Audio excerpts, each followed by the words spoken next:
السلام علیکم ګرانو دوستانو. نن به زه تاسو ته د کرکټ په هکله باندې یو څو تازه او ډېر مهم خبرونه درکړم. چې خاص کر زه به تاسو ته ووایم چې د بنګلادیش کپټان شاکب الحسن دغه افغانستان سره چې کومه لوبه په ایشا کپ کې ترسره کیدونکې ده، د دغه لوبې په هکله باندې شاکب الحسن بیا څه ویلي دي، او بل به زه تاسو ته د رحمان الله ګربز مینوالو ته یو ډېر زبردست او د خوشحالۍ خبر ورکړم. او دې نه علاوه به زه تاسو ته د پاکستان ډېر مشهوره پخوانی لوبغاړی سعید اجمل چې کوم د هغه بیا د افغانستان ټیم په هکله باندې څه ویلي دي، او دې نه علاوه به زه تاسو ته دا هم وایم چې سبا ته چې د افغانستان او د بنګلادیش چې کومه لوبه ترسره کیدونکې ده، دغه کې به کوم 11 لوبغاړي د افغانستان لپاره لوبیږي. مهم معلومات در سره شریکوم. ویډیو تر اخره پورې وګورئ، په هر څه به تاسو پوه شئ. نو راځم اول زه تاسو ته وایم چې د بنګلادیش کپټان شاکب الحسن بیا دغه افغانستان سره چې کومه لوبه ترسره کیدونکې ده په ایشا کپ کې، د دغې لوبې په هکله باندې بیا دغسې وایي چې دې کې شک نشته ده چې د افغانستان ټیم ډېر ښه لوبغاړي دي په شروریزو لوبو کې. یعنې د افغانستان ټیم که تاسو وګورئ وایي دوی ډېر ښه ځلیږي، خو دوی ته منګه وایي په بنګلادیش کې ماتې ورکړې ده. شاکب الحسن دغسې خبر ورکړی ده چې منګه په شروریزه لوبه کې یعنې افغانستان ته ماتې ورکړې ول، او 50 اوریزو لوبو سیریز منګه افغانستان نه ګټلی ده. نو سبانۍ لوبه کې به منګه پوره کوشش کوو چې افغانستان ته ماتې ورکړو، نه تنها افغانستان ته بلکې منګه غواړو سریلانکا ته ماتې ورکړو او مخکې راونډ ته کوالیفای وکړو. دی دا خبره هم کوي چې موږ سره هم ډېر ښه لوبغاړي دي، خو موږ لږ غوندې بدقسمته یو چې یو څو مین لوبغاړي چې د موږ دي هغه انفټ شوي دي، خو دغې نه باوجوده موږ سره داسې ځوانان شته دي چې کوم کولی شي افغانستان ته په دغه شروریزه لوبه کې ماتې ورکړي. نو ګورو شاکب الحسن خو پوره ډاډه ده چې افغانستان نه به لوبه ګټو، خو دغه به که خیر سبا ته معلومیږي چې افغانستان په دغه لوبه کې بنګلادیش سره څنګه لوبیږي. خو دغه لوبه چې کومه ترسره کیدونکې ده، که خیر سبا ته یعنې د سې شنبې په ورځ باندې 13 د اګست باندې به دغه لوبه په ایشا کپ کې ترسره کیږي. د افغانستان لپاره چې کوم لوبغاړي په دغه لوبه کې لوبیږي، هغه به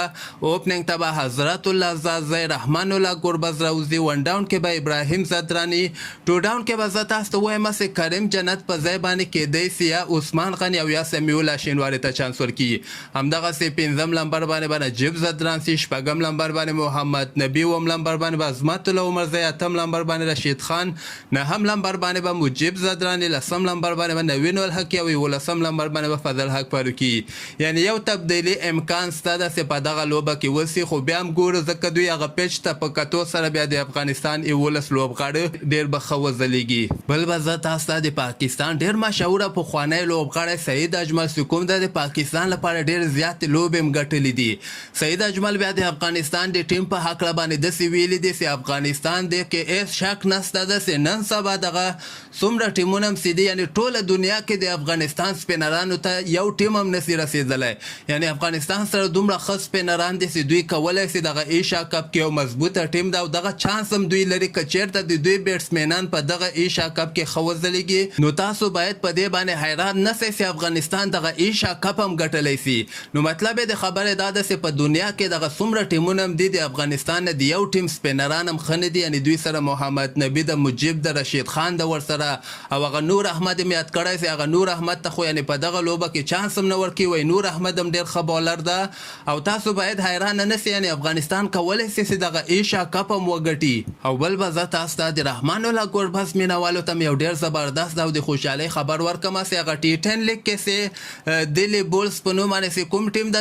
تیر کال کې ورته رحمان الله ګربز لوبېدلی، او دغه کال کې یعنې ګربز چې څنګه سریلانکا سره بیټینګ وکړه، هغې نه وروسته دوی دغه فیصله وکړه چې رحمان الله ګربز، ډوین براو، روري روس او ډریکس دغه د ویسټ انډیز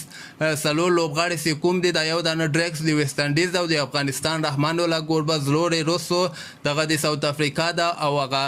ډوین براو د ویسټ انډیز چې کوم ده، دغه 4 لوبغاړي ریټین کړي دي. یعنې دغه کال ته به هم ګربز هم دغه پخوانی ټیم کې که خیري لوبه ترسره کوي په T10 لیګ کې.